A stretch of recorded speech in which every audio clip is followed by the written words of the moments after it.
Sir ನಮಸ್ಕಾರ. ನಮಸ್ತೆ. ಈಗ ನೀವು ಬಂದು ಹೋಗಿ ನಮ್ಮಲ್ಲಿ ಡಾಕ್ಟರ್ ಪ್ರವೀಣ್ ಬಾಬು ಅವ್ರ ಹತ್ರ ಟ್ರೀಟ್ಮೆಂಟ್ಗೆ ಎಷ್ಟು ತಿಂಗಳಾಯಿತು? 1 ಮಂತ್. 1 month 2 month. 1 ತಿಂಗಳಾಯ್ತಲ್ವಾ? ನಿಮಗೆ ವೆರಿಕೋಸೀಲ್ ಇತ್ತು ಹೌದಲ್ಲ? ಸ್ಪರ್ಮ್ ಕೌಂಟ್ಸು ಕಮ್ಮಿ ಇತ್ತು, ಮಕ್ಕಳು ಆಗಿರಲಿಲ್ಲ. ಎಷ್ಟು ವರ್ಷ ಆಗಿತ್ತು ಮದುವೆಗೆ? ಈಗ 3 ವರ್ಷ. ಈಗ ನಮ್ಮಲ್ಲಿ 1 ತಿಂಗಳು ಮೆಡಿಸಿನ್ಸ್ ತಗೊಂಡು ಹೋಗಿದ್ದೀರಿ ಹೌದಲ್ಲ? 1 ತಿಂಗಳಲ್ಲಿ ಏನಾರ ಚೇಂಜಸ್ ಆಗಿದೆಯಾ? Lot of changes. Sperm counts ಅಲ್ಲಿ ಇಂಪ್ರೂವ್ಮೆಂಟ್ ಆಗಿದೆ. ಅಬ್ನಾರ್ಮಲ್ ಸ್ಪರ್ಮ್ಸ್ ಇಲ್ಲೇ ಇಲ್ಲ ಈಗ ಹೌದಲ್ಲ? ಮೊಟಿಲಿಟಿ ಜಾಸ್ತಿ ಆಗಿದೆ, ಫಂಕ್ಷನಲ್ ಸ್ಪರ್ಮ್ಸು ಜಾಸ್ತಿ ಆಗಿದೆ. ಹಾಗಾಗಿ ಇದೆಲ್ಲ ಜಾಸ್ತಿ ಆಗಿದೆ ಅನ್ನೋ ಕಾರಣಕ್ಕೆ ನಿಮಗೆ IUI ಮಾಡಬಹುದು ಅಂತ ಹೇಳಿ ನಿಮ್ಮ ಸ್ಪರ್ಮ್ ತಗೊಂಡು ಈಗ IUI ಟ್ರೈ ಮಾಡಿದ್ದಾರೆ ಡಾಕ್ಟ್ರು ಹೌದಲ್ಲ? ಮುಂಚೆ ಸ್ಪರ್ಮ್ ಕ್ವಾಲಿಟಿನೇ ಇಲ್ಲ, ಕೌಂಟ್ಸ್ ಇಲ್ಲ ಅಂತೇಳಿ IUI ಮಾಡಕ್ ಬರಲ್ಲ ಅಂತ ಹೇಳ್ತಾ ಇದ್ರು.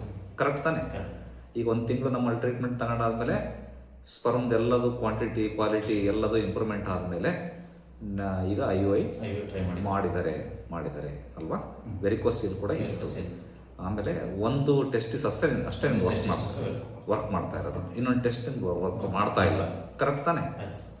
1 ತಿಂಗಳು ಮೆಡಿಸಿನ್ ತಗೊಂಡು ಈಗ ಹಂಗಾಗಿ ಇಂಪ್ರೂವ್ಮೆಂಟ್ ಇದೆ ಅನ್ನೋ ಕಾರಣಕ್ಕೆ ಇನ್ನೊಂದು ತಿಂಗಳು ತಗೊಳ್ಳೋಣ ಅಂತ ಬಂದಿದ್ದೀರಿ. ಕರೆಕ್ಟ್ ತಾನೆ? ನಿಜ ತಾನೆ? ಡಾಕ್ಟರ್ ಲಂಚ ಕೊಟ್ಟೆ ನಡೆಸ್ತಾ ಇಲ್ಲ, ಸತ್ಯ ತಾನೆ? ಓಕೆ, ನೋಡೋಣಂತೆ, ಟ್ರೈ ಮಾಡೋಣ. ಆಮೇಲೆ ಈ ಮೆಡಿಸಿನ್ಸ್ ತಗೊಂಡ್ಮೇಲೆ ಸ್ವಲ್ಪ ಎರೆಕ್ಷನ್ಸ್ ಎಲ್ಲ ಜಾಸ್ತಿ ಆಗಿದೆಯಾ? ಗಡಸ್ತನ ಜಾಸ್ತಿ ಆಗಿದೆ, ಟೈಮಿಂಗ್ ಜಾಸ್ತಿ ಆಗಿದೆ, ಲೈಂಗಿಕ ಶಕ್ತಿ ಇಂಪ್ರೂವ್ಮೆಂಟ್ ಆಗಿದೆ. ಸತ್ಯ?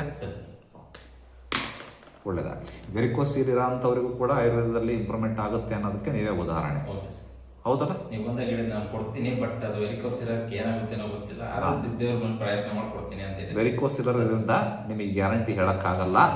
ಅದ್ರಾಗೆ ಒಂದೇ ಟೆಸ್ಟಿಸ್ ನಿಮ್ದು ಇರೋದು ಕೆಲಸ ಮಾಡ್ತಾ ಇರೋಂಥದ್ದು. ನಾನು ಗ್ಯಾರಂಟಿ ಕೊಡಲ್ಲ, ನನ್ನ ಪ್ರಯತ್ನ ನಾನು ಮಾಡ್ತೇನೆ, ಮಿಕ್ಕಿದ್ದು ದೈವ ಇಚ್ಛೆ ಅಂತ ಹೇಳೇ ಕೊಟ್ಟಿದ್ದೆ ನಿಮಗೆ. ದೇವ್ರ ದಯೆಯಿಂದ ಲಾಟ್ ಆಫ್ ಇಂಪ್ರೂವ್ಮೆಂಟ್ ಆಯಿತು ಹೌದಲ್ಲ? ನಿಮ್ಮ ಡಾಕ್ಟ್ರೇ ಹೇಳಿದ್ದಾರೆ, ನೀವೆಲ್ಲಿ ಮುಂಚೆ ತೋರಿಸಿದ್ರೆ ಅಲ್ಲೇ ಹೋಗಿದ್ರಿ, ಅವರೇ ಇಂಪ್ರೂವ್ಮೆಂಟ್ ಚೆನ್ನಾಗಿದೆ ಅಂತ ಹೇಳಿ ಅವ್ರು IUI ಟ್ರೈ ಮಾಡ್ಬೋದು ಈಗ ಅಂತ ಹೇಳಿದ್ದಾರೆ. ಕರೆಕ್ಟ್ ತಾನೆ? ಸತ್ಯ ತಾನೆ?